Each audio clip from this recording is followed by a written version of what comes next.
반갑습니다. 저희들이 책거리 했죠? 이번 시간부터 이 책, 정정수행법, 이거 나갈 겁니다. 제 제목이 어떻게 돼 있냐면, 월말통신 월보 회보와 함께 읽는. 그래서 항상 이, 월말통신 월보 회보가 이 안에 그 내용이 있어요. 그거 정전수행본, 정전의 내용을 월말통신 월보 회보와 함께 읽는 측면이 있다는 게 이 책의 특징이에요. 그 말은 뭐예요? 대종사님 당대의 제자들과 함께 이렇게 나누었던 법설들 또는 제자들의 그 공부담이죠. 이런 내용과 연결해서 계속 보겠다. 그런 의도가 많이 있습니다. 그리고 여기에 제가 뭐라고 뭐라고 써놨어요. 여기에 이렇게 뭐라고 써냐면 일원상자리 근원하는 수행법 해서 일원상 얘기를 계속 할 거예요. 수행이라는 말에 일원상의 담론이 계속 그 기반돼 있다. 쫙 근원돼 있다. 이 얘기를 하는 거예요. 제가 지난주에 마쳤던 정전훈련법도 그 앞에 제목이 월말퉁이 월보 회보와 함께 읽는 정전훈련법이 되는데 그 밑에 작은 제목으로 뭘 붙여놨냐면 일원상 자리에 근거하는 훈련법 이렇게 돼 있어요. 훈련이라고 이렇게 했을 때 훈련에 일원상 자리에 대한 그 내용이 없으면은 우리의 훈련에 뭐라고 해야 돼요? 그 핵심적 그 파워? 이게 빠져버리는 그런 느낌이 있죠. 근데 똑같이 제가 원래 이 정전 훈련법, 정전 수행법은 대행사님이 그 친제하신 정전의 1편이 홍서편이고 2편이 교의편이고 3편이 수행편인데 수행편을 제가 나누어 가지고 훈련이라는 제목을 붙이기 좋은 그 부분을 앓는 거죠. 제가 인위적으로. 꼭 그런 건 아닌데 인위적으로 제가 끊었어요. 그래가지고 6장, 1장에서 6장까지 끊어서 그건 훈련법과 직결되는 내용들이 많아요. 그래서 훈련법이라 했고 오늘부터 나오는 7장부터 17장까지 내용은 정정 수행법이 있어. 수행법이라는 타이틀을 붙여봤는데 이것도 제가 좀 구분을 좀 해볼게요. 제가 이렇게 나오겠죠. 수행편, 정전 수행편을 1장에서 6장까지가 한 편이고 제가 구분할 때 거기서 한번 딱 끊죠. 크게. 그리고 7장에서부터 17장까지가 다른 편이죠. 근데 이 7장에서 17장까지도요. 두 부분으로 또 나눌 수 있어요. 제가 공부의 편의를 위해서 나누는 거예요. 7장 무시선법, 8장 참여문, 9장 심고와 기도, 10장 불공법, 11장 계문, 12장 솔성여론 여기까지를 나눕니다. 그러니까 7장부터 12장까지는 구체적으로 수행의 테마가 등장해요. 주제. 그러니까 수행을 선이라는 입장으로 보면 이런 것이다. 그렇죠? 선이라는 입장으로. 참회라는 주제로 보면 이런 것이다. 심고 또는 기도의 입장에서 보면 이렇게 볼 수 있다. 불공이라는 차원에서 보면 이럴 수 있다. 대문으로 수행의 방법을 볼 수 있고, 성품을 거느리는 솔성하는 법으로 보면 이럴 수 있다. 그래서 구체적인 수행의 방법론. 그러니까 선하고 참여는 그게 뭡니까? 근원은 같은 거겠지만 방법론의 차이가 나오잖아요. 그래서 이것도 무시선할 때 선과 참회가 좀 대칭, 이렇게 서로 쌍을 이루고, 심과 기도, 그리고 이쪽에 불공법, 이게 쌍을 이루고, 계문과 솔성요론이 쌍을 이루어요. 구조가 상당히 탁탁탁탁 돼 있어요, 이게. 거기까지를 구체적인 수행의 구체적인 방법으로 나눌 수 있고, 그 다음에 13장부터 보세요. 13장의 최초법어, 14장의 고락에 대한 법문, 15장의 병든사회와 그 치료법, 16장의 영육상적법. 이 내용은요, 사실은 교법을 수행의 방법으로 총괄해서 설명합니다. 그러니까 최초법어에도 보면은 교법의 총괄적 설명이 쭉 나오고요. 고락에 대한 법문도 고락에 대한 입장으로 교법에 대한 총괄적 설명이 등장하고요. 병든사회와 그 치료법은 뭐 거의 거기에 교강 구조, 원불교의 교강 구조 기본이 된 게 대부분 다 나열이 되죠. 특히 교강 구조에서 인생의 요도 측면에서 쭉 나열되죠. 영육상정법 이렇게 돼 있고, 이런 구분이 아주 막 정밀하게 되진 않지만 대체적으로 구분을 이렇게 해서 볼 수도 있다. 그리고 17장 법의 등급으로 마무리된다. 그래서 제가 항상 그 정전의 그 차례 있잖아요. 차례 속에서 차례에 나와 있는 구조와 어떤 그 구성 이런 것도 살펴볼 필요가 있다. 그래서 이제 오늘은 수행편의 첫 장으로 뭐가 나오냐면 무시선법. 그래서 무시선 하면은 무시선. 그래서 옛날에 우리 그 삼성 뭐였어요? 애니콜 나올 때 우리가 그 무시선인데 우리가 그랬어요. 이게 그렇잖아요. 이게 또 시간에 구애되지 않고 하는 선.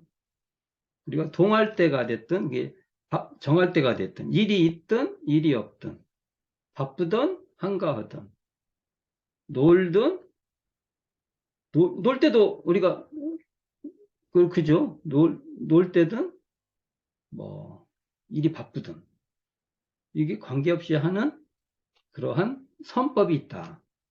선이라는 것이 지금 동아시아에서 중국으로 오면서 선이라는 그 어떤 문화적 전통이 생기는데 그래서 선종이 있잖아요.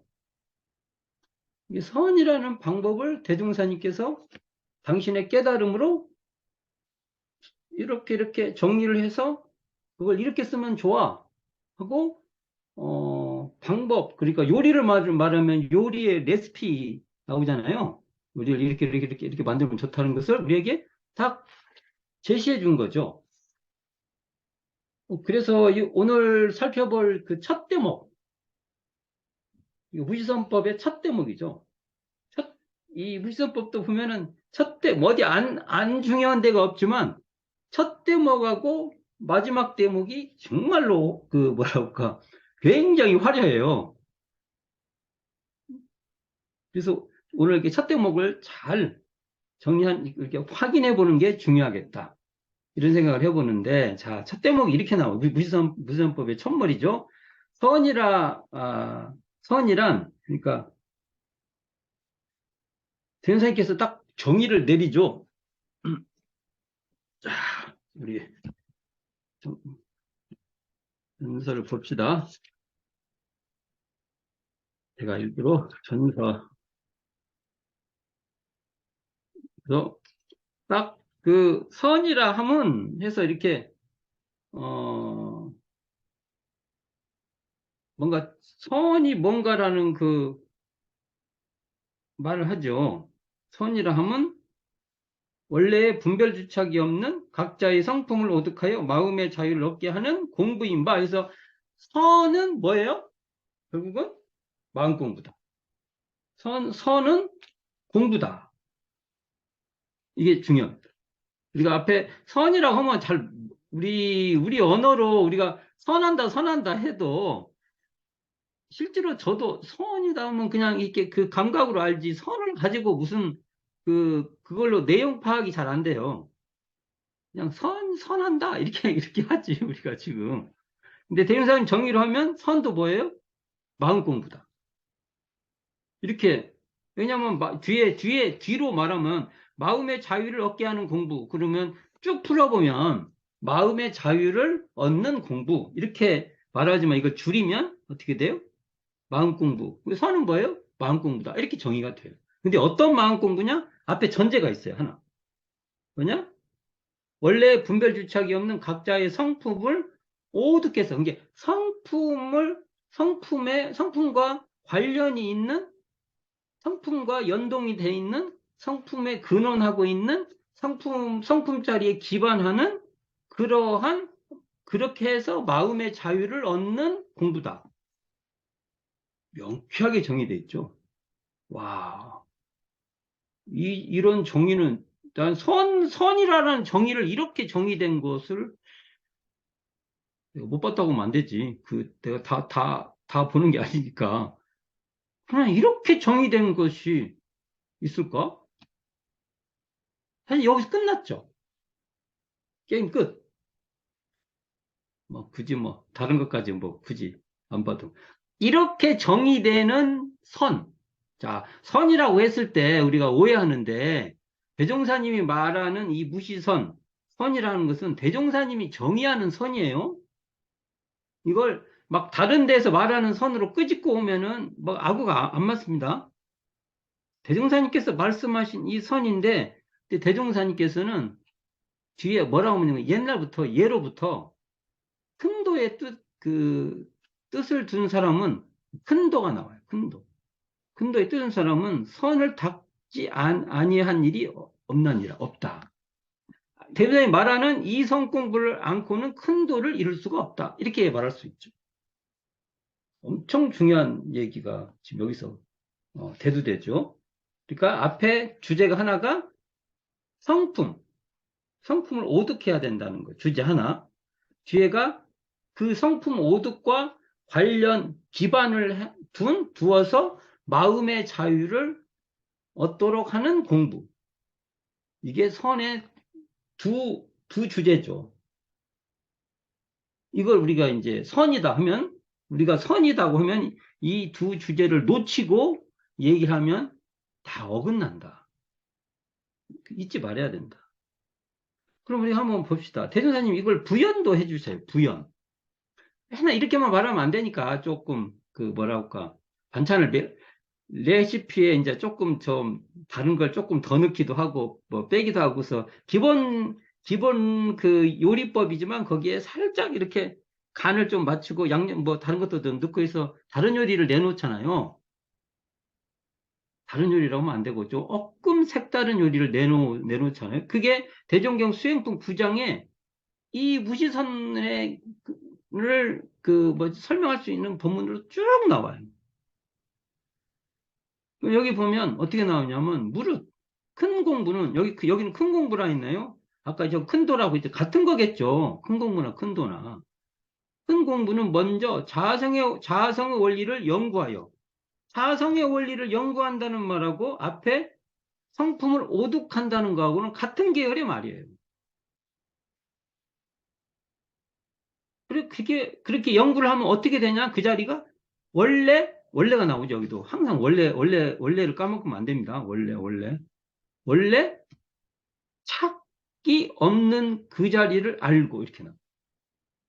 착이 없다. 그럼 앞에서 뭐라고 했어요? 대운사님께서 분별 주착이 없는 각자의 성품 이렇게 말했죠. 같은 말이잖아요. 이게 대종경을 읽을 때 항상 정전하고 이렇게 연결해서 읽어야 명쾌해져요. 근거가 분명해요. 그렇게 나와 있죠. 그래가지고 어떻게 해요? 실생활에 나아가서는 이제 그 자리를 알았으면 그걸 가지고 이 경계를 대하고 실생활에서 이렇게 대할 때 나아가서는 착없는 행을 하는 것이니 착없는 행을 해라. 이게 뭐냐면 앞에 나와 있는 성품을 오독하여 마음의 자유를 얻게 하는 공부. 그 똑같은 말이죠. 같은 말이에요, 이게. 이 길, 그러니까 이 지금 무시선 그 대무사님 말한 대로 성품을 이게 착없는 그 성품 자리를 알아가지고 실생활에서 착없는 행을 하는 정전 무지선법으로 한다고 하면 원래 분별 주착이 없는 그 성품을 오득해서 마음의 자유를 얻는 그 길에 들어서면 그 길을 잡은 사람은 그 길에 딱 들어섰어요. 나를 기약하고 큰 실력을 얻으리라. 그 원리만 딱 알면 처음에 조금 미숙하고 해서 그렇게만 하면은 그 사람은 결국은 거기서 능이 난다는 거죠. 이게 바로 나를 잡았다. 이런 표현을 옛날 어른들이 그 쓰는 말은, 야, 시간을 되면 이제 그 사람은 다 돼. 그런 말을 쓰는데, 그거, 지금 다시 한번 반복을 해보면, 원래 분별주착이 없는 각자의 성품, 그 말이나, 원래 착이 없는 그 자리, 같은 말이죠. 그리고 성품을 오득하여 마음의 자유를 얻게 하는 공부나, 원래 착이 없는 그 자리를 알고 실생활에 나아가서 착이 없는 행을 하는 것, 같은 말이에요. 그래서 제가 반복해서 말하지만,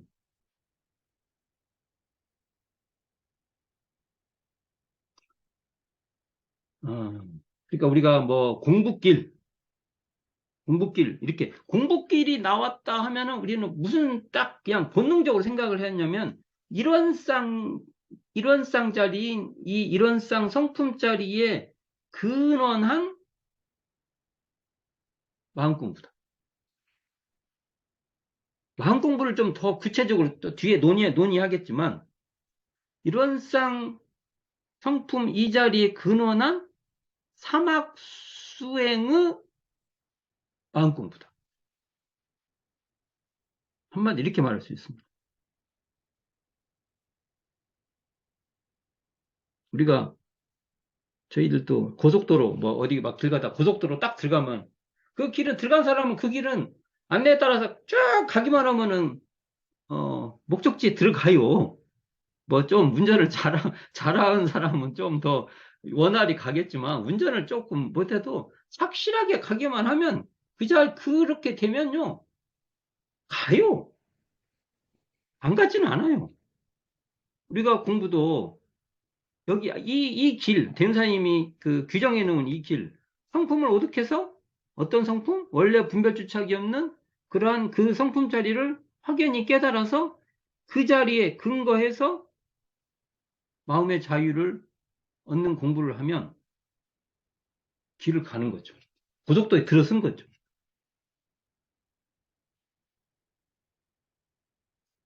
언어 개념을 좀 한번 살펴봅시다. 그러니까 우리가 여기서 보면은 큰 공부, 뭐 이런 말 있죠. 큰 공부.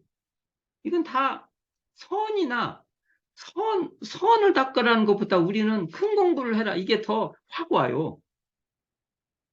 이제 성 공부해라. 그것보다는 마음의 자유를 얻는 공부를 해라. 그러면 이게 느낌 확 와요.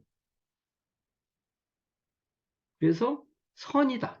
이런 말을 할 때 우리는 그 옆에 마음의 자유를 얻는 공부. 선이다. 그럼 이게 큰 공부야. 뭐 이런 개념으로 이해할 필요도 있다. 큰 도라고 말을 할 때는 그 자리는 반드시 일원상 성품, 이게 원래 분별주착이 없는 그 성품을 논하지 않는 것은 큰 도가 아니에요. 대인사님 정의를 보면 그렇게 돼 있어요. 정전에서는 명확하게 개념을 정리를 하지만 대종교에서는 그것을 큰 도라고도 하고 뭐 예를 들어서 뭐 여러 가지 표현을 써서 설명을 하죠. 그 의도를 정전을 통해서 명확히 밝힐 필요가 있다. 이런 생각을 해봅니다. 자, 그러면 여기 이제 언어들이 등장하는데 그중 하나가 원래라는 말이 대우사님이 참 잘 쓰시는 용어입니다. 원래라는 한자 그대로 보면은 그 근원 원자 써서 이게 이게 어떤 근원에서 왔다. 이렇게 되면 이제 근원주의가 되는데 이건 언어적 설명이잖아요. 우리가 이렇게 보죠. 분별에 떨어지는데 분별이 이렇게 드러나는 그 자리, 그 당체, 그 자리가 있다. 지금 분별하지만 분별하는 그 마음을 돌이켜보면은 분별에 물들지 않는 그 마음이 항상 떠나지 않고 있다. 그것을 언어로 표현한다면은 그 근원에서 그 분별도, 그 분별망상도 온 것이다. 그러니까 분별망상에 그 매이지만 않고 집착하지만 않으면 그것만 내려놓으면 마치 내 불을 확 꺼버리면 저녁, 밤에, 새벽, 아주 그 밤중에, 칠흑같이 어두운 밤중에 내 방에 불을 딱 꺼버리면은 주변에 그 별빛이나 이것이 환히 들어오듯이 나의 분별망상만 딱 내려놓으면 그 원래 그 분별주착이 없는 성품 자리가 분별주착하는 그 마음을 떠나지 않고 역력하다. 이럴 때 그 자리를 원래다. 이렇게도 말하고 그 자리를 성품이다. 이렇게도 말을 해요. 이게 원래나 성품은 같은 계열의 말이라는 겁니다. 원래라고 할 때 우리가 보통 언어적으로 설명하면은 쫙이 그 산속에서부터 물이 쫄쫄쫄쫄 흘러가지고 천도 되고 강도 되고 그런다면은 그, 그 저기 처음에 근원에서부터 오는 것을 원래라고 하지만 그렇게 시간적 개념을 두고 오는 말을 원래라고 하는 게 아니에요. 착각을 하면 안 돼요. 시간을 두고 이렇게 온 것을 원래라고 한 게 아니라 원래 지금 분별을 내고 있는 그 당체에서 내가 거기에 붙잡히지만 않으면 한치도 벗어나지 않고 그 자리가 원래가 원래의 소종래가 된다. 이 말입니다. 착각이 언어는 그렇게 쓸 수밖에 없잖아요. 그리고 이제 이게 성품이라는 표현이 이게 말이 맞을지 모르겠지만 한자로 보면 마음 심자에 날생자 이렇게 마음이 나는 뒤에 품은 그 장소 창고 같이 나오는 곳 이게 곳이라고 하면 되죠. 자리 이렇게 말하면 되면 마음이 나오는 자리. 그 우리가 여기서 어떨 때는 뭐 분별망상이 나오죠. 막 분노도 나오고 탐심도 나오고 뭐 나오지만 그렇게 나오는 그 원래 그 당처는 그와 같이 분별주창에 물들지 않는다. 이런 말을 쓸 수가 있을 것입니다. 그래서 이 현재 무시선 선이라고 나올 때 가장 지금 우리에게 급선무가 되는 게 분별주착이 없는 각자의 성품을 오독하는 이것이 일차적으로 좀 숙제 중 하나입니다. 근데 이것을 시간을 두고 거슬러 올라갔고 어디에 있는 것 또는 공간적 차원을 이렇게 그러니까 이런 거예요. 기독교에서 하나님은 모든 것을 만든 제1원인이다. 뭐, 이런 식으로 해서 있는 것 중에서 뭔가 최고의 원인, 최상의 원인. 뭐 이런 식의 설명이 되면은, 이 성품을 논할 때는 그게 다 분별이 됩니다. 이게 하나님을 막 추구한 것도 이런 식으로 보면 분별이 돼버려요. 최고의 존재를 생각하는 거. 자, 이거 나중에 봅시다. 나중에. 그래서 보통 우리가 그 분별주착, 성품에 분별주착이 없다 할 때 사실은 우리가 분별을 안 하면 어떻게 살아요? 말도 안 되죠.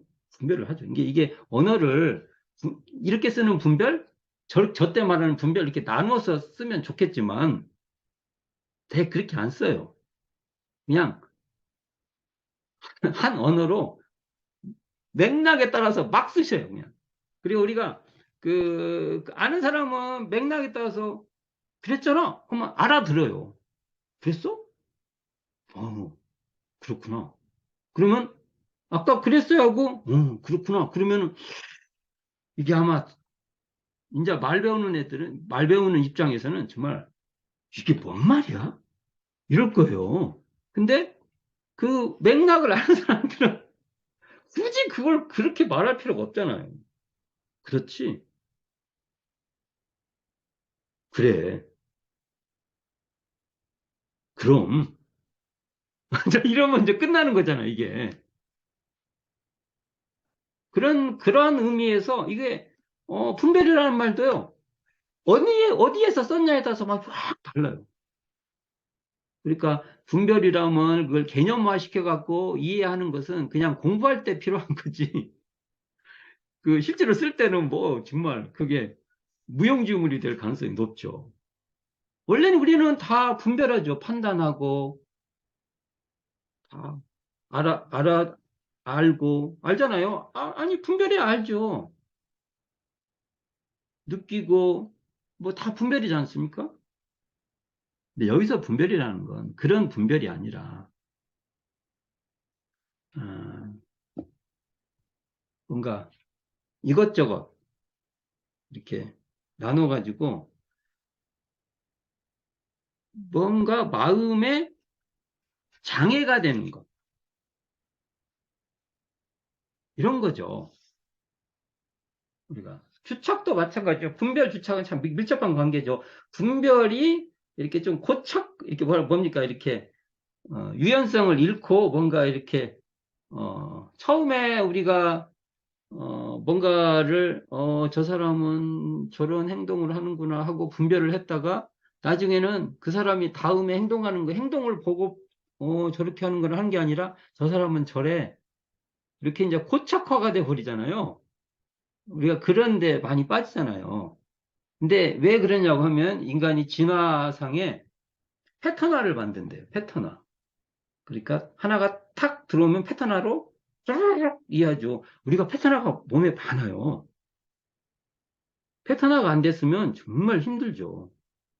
그러니까 굉장히 좋은 도구예요. 분별, 분별의 패턴에 의해서 그것을 딱 시스템화돼서 참, 주착이란 말을 좀 하면은 뭔가 이렇게, 어, 정돈, 시스템화, 엄청 인간의 뭡니까? 그 작용이 기억 같은 게 대표적으로, 기억이 대표적으로 주착과 관계가 있죠. 그럼 주착하지 말라면 기억하지 말아야 되네? 이런 말은 아니잖아요. 우리가 이게 언어가 참 어려워요. 정말 어려운 말이에요. 근데 여기서 지금 분별 주착이라는 것은 어쨌든 마음 공부에 장애가 되는 그러한 마음의 현상이죠. 그래서 기억이 좋은데 기억이 우리를 굉장히 힘들게 만들고 굉장히 타인과 관계에서 뭔가 장애가 되고 이렇게 벌어지는 것은 전부 그때 말한 분별 주착은 우리가 고려를 열심히 해봐야 될 내용이죠. 그러나 우리에게 기억도 필요하고요. 분별도 필요해요. 이거 우리가 구분해서 써야 됩니다. 그래서 분별주착 뭐 해라면 전부 다 그냥 자동으로 그냥 그건 막 나쁘고 뭐. 그런데 사실은 인간의 활동으로서 굉장히 필요한 거예요. 주착, 뭔가 주하고 거기에 이렇게 딱 뭔가 이렇게 정돈하고 하는 것이 없으면 우리는 활동을 할 수가 없기 때문에 그런 겁니다. 자, 그러면 여기서 결국은 이걸 언어적으로 말하면은 주객, 자타의 대립으로, 자타가 이렇게 대립해서 뭔가 그게 차별해가지고 이게, 그런 마음이 분별이라고 한다고 하면 그것이 분별이 이제 고착화되고 사로잡혀가지고 뭔가 덩어리 같이 이렇게 되면은 주착이다. 이렇게 보통 말할 수 있는데, 자, 여기서 이제 중요한 건 지금부터예요. 분별주착이 없다.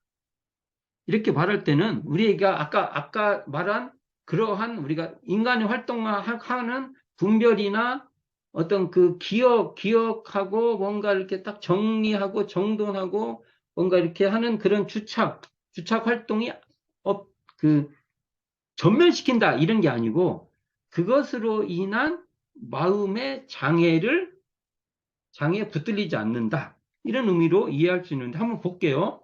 자, 내가 마음에 어, 뭘 하다가 분별이 생겼어요. 대표적으로 분별 중에 하나가 저 사람은 음, 정말 나쁜 놈이야. 이렇게 분별 주착을 했어요. 근데 사실은 우리는 그때는 저 사람이 저런 게 타당하지 못한 행동을 했어. 그래서 다음에 내가 좀 더 주의를 해서 그 사람을 대해야 돼. 깨어서 잘 쳐다봐야 돼. 이 정도는 괜찮은데 그냥 우리가 보통 말하는 선입견, 그다음에 뭡니까? 어, 고, 고정해서 이렇게 하는 걸 뭐라고 그러죠? 하여간 이런 것으로 딱 규정할 때 문제인데 중요한 것은 그 다음부터 공부인의 자세예요. 그렇게 분별하고 추측하는 그 마음도 그 자리에서 돌이켜서 그 마음이 드러나는 그 마음의 정체, 그 마음의 원래의 그 자리를 딱 보면은 원래부터 분별 주착에 물들지 않는 그러한 자리다. 그래서 그런 자리를 분별 주착이 없다고 했는데 이걸 풀어서 쭉 말하면 어찌 보면 분별 주착에 물들지 않고 한정되지 않고 거기에 매몰되지 않는 마음이다. 이렇게 말하면 더 없다는 말을 하면 우리는 또 이제 그 뭐죠? 전멸, 그 뭐죠? 락스치를 한다든지 막 세균이 완전히 없는 것 이렇게 이해를 하던데 사실은 이걸 비유적으로 말하면 세균이 완전히 없는 무균 상태를 말한 게 아니라 균들에게 건강이 침범되지 않는 건강한 상태 이렇게 이해를 해야 됩니다. 아니 이것도 언어라 까딱 잘못하면 이제 막 분별주착 싹쓸이해서 막 우리가 그 있잖아요. 한 번씩 화장실은 락스 청소를 하긴 해야 되는데 우리가 그러면 건강으로 보면 균이 없는 게 아니라 이 균이 있으나 내가 면역력이 있어서 또 균도 여러 가지 균이 있잖아요. 균의 활동이 있잖아요. 그런 비유로 봤을 때가 더 좋을 겁니다. 마음 공부도 그렇게 해야 타당하다고 봅니다. 그러니까 어, 대선님의 대종경 성리품 1장에 뭐라고 하냐면 청풍월상시 만상자연명 이렇게 돼 있어. 그러면 분별주착이 없는 각자의 성품을 오득할 때는 어떻게 되냐면 자, 이게 대유사님의 대각의 내용은 지금 일반 그 명상이나 불교에서 말하는 그런 내용하고 조금 굉장히 차이점이 있는 게 있는데요. 대종사님 마음이 청풍월상일, 다른 말로 하면 청정하다, 마음이 청정한 자리다, 고요한 자리다, 신령한 자리다, 여러 가지 설명할 수 있어요. 청풍, 맑은 바람이 슉 불 때의 그 월상, 이게 달이 떴다는 거잖아요. 바람이 불면 아무래도 미세먼지 같은 거 다 이렇게 날아가고 다 해서 그게 달도 뚜렷하게 보이잖아요. 그 청풍월상일 때 그러면 어떻게 돼요? 만상이 쫙 보이듯이 우리가 이 분별주착이 없는 성품에 이렇게 들어서면은 대종사님 어떻게 봐냐면 자기의 탐진치도 역력하다. 이게 큰 차이입니다. 그래서 이렇게 말할 수 있어요. 대종사님은 이 청정한 자리, 분별주착이 없는 각자의 성품을 오득하면은 자기의 찌질한 모습도 더 잘 보이고 자기가 의지, 열심히 하는 것도 더 명료해져서 어찌 보면 잘못한 일에 대해서는 마음이 청정하니까 참회를 더 잘해요. 청정하니까 자기가 내가 이런 모습이 있구나. 그걸 자기를 더 잘 드러나서 더 참회를 잘한다는 겁니다. 그래서 마치 보통 그러잖아요. 이 자리를 알면 막 모든 걸 자유해가지고 참여할 것도 없고 그 뜻은 다른 뜻이 있죠. 그러나 사실로 보면 대종사님은 성품을 오득하면 참회를 더 잘합니다. 이게 대종사님께서 이론상 진리에서 어떻게 설명을 하시냐면, 선악업보라고 합시다. 그냥 선악업보가 끊어진 자리 있기에 선악업보의 차별이 생겨난다. 이렇게. 이론상 설명하는 게 아니니까 여기서 자, 그래서 이 선 공부, 그러니까 마음의 자유를 얻기 위해서는 분별주착이, 원래 분별주착이 없는 이 성품짜리를 오득하고, 또는 다른 말로 하면은 그 자리를, 연구해서 그 자리를 아는 것. 이게 굉장히 중요한 과제 중 하나입니다. 근데, 성품은요, 성품짜리는, 이러한 성품짜리는, 대준사님께서 이 자리를 아는 것을, 어찌 보면 이것을 이제 불가에서 견성, 이렇게 표현을 하지 않습니까? 이 자리를 아는 것을 목수가 잣대와 먹줄을 얻는 것 같다. 이게 지금 성리품에 나오잖아요. 대중 성리품에. 근데 마음 공부하는데 이 성품을 아는 것이 그 목수가 먹줄과 잣대로 이렇게 하잖아요. 뭐 재기도 하고 먹줄을 튕기기도 하고 하잖아요. 이렇게 중요하다. 기준이 된다는 거예요. 이게 근거가.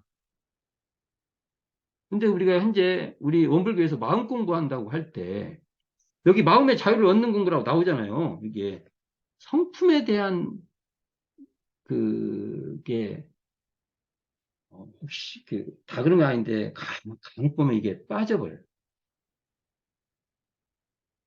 여기 제가 첫 제목에 말했잖아요. 이런상 자리에 근원하지 못하고 꼭 이런상이란 언어를 안 써도 되니까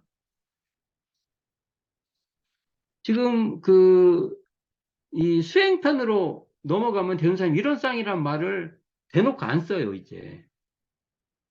하지만 이걸 논의해야 된다. 그래서 어떻게 되냐면 성품의 원리는요, 호련히 깨달을 수 있어요. 그냥 어느 때 툭 깰 수 있지만 그 마음의 자유를 얻는 그 실행은 그 상황에 따라서 계속 단련해야 됩니다. 대승사님 표현을 한다면 마쳤다, 공부가 끝났다 이런 말은요, 성품의 원리를 연구해서 그 자리를 아는 차원에 그치지 뒤에 나오는 그 마음의 자유를 얻는 공부 있죠. 여기서는 통용되지 않는 말입니다. 마음의 자유를 얻는 공부는 그 상황이 바뀌면 또 해야 돼요. 교무들이 교당 옮기면요, 평소에 하던 것도 잘 안 돼요. 또 해야 돼요. 거기에 맞춰서 아는 것도 또 이렇게 해야 돼요. 거기 교도님들도 달라져요. 인연이 바뀌면 또 해야 되는 거예요. 그 원리에, 교무가 해야 될 원리는 다 알지만 적용하면 또 틀려요. 마찬가지로 성품의 원리를 알았다 해도 마음의 자유를 얻는 데서는 또 상황에 따라서 계속 해야 됩니다. 그래서 이렇게 말하죠.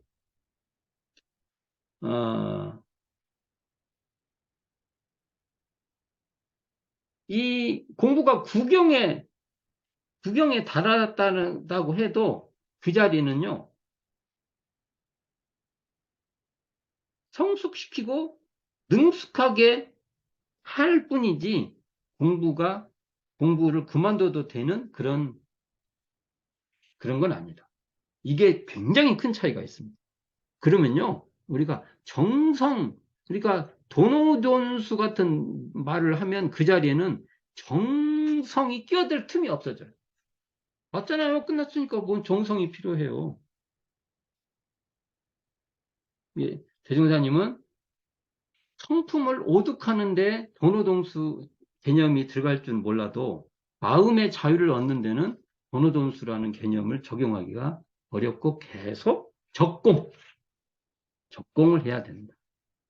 그래서 이 마음의 자유를 얻는 그 공부를, 성품을 오득해서 마음의 자유를 얻는 공부는 여러 가지 설명을 했어요. 생사를 초월한다든지 죄복을 임의로 한다든지 이런 것들도 마음의 자유를 얻는 적공요 훈련의 내용에 포함이 된다.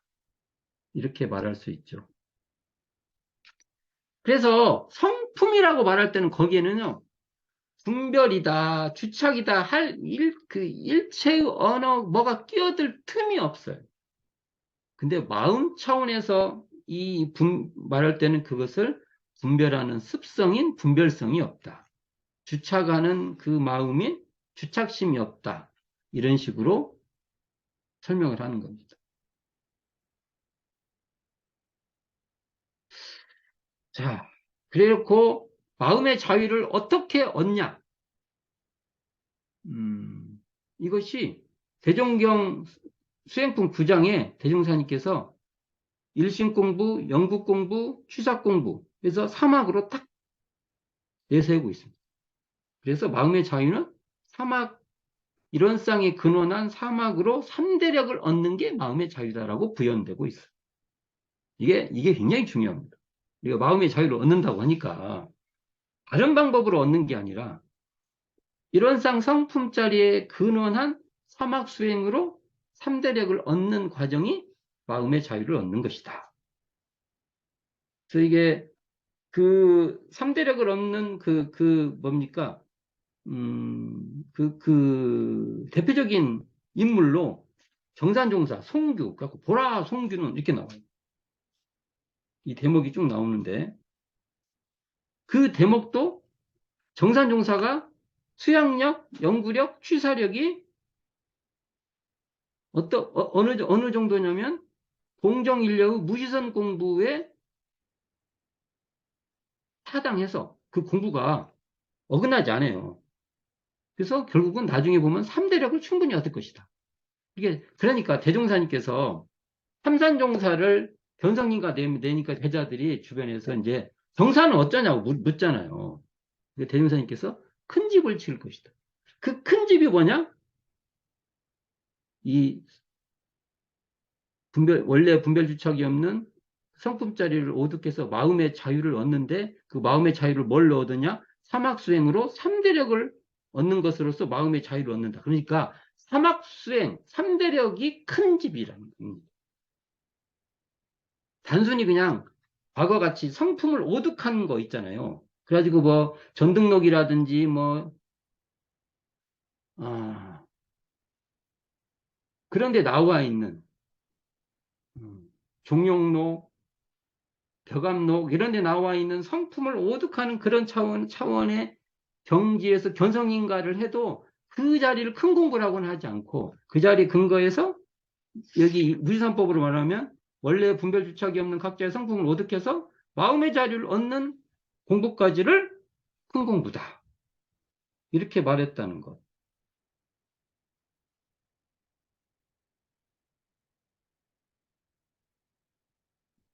그래서 한번 정리를 해보면 동정일려의 무지선법은 소태산의 공부법이다.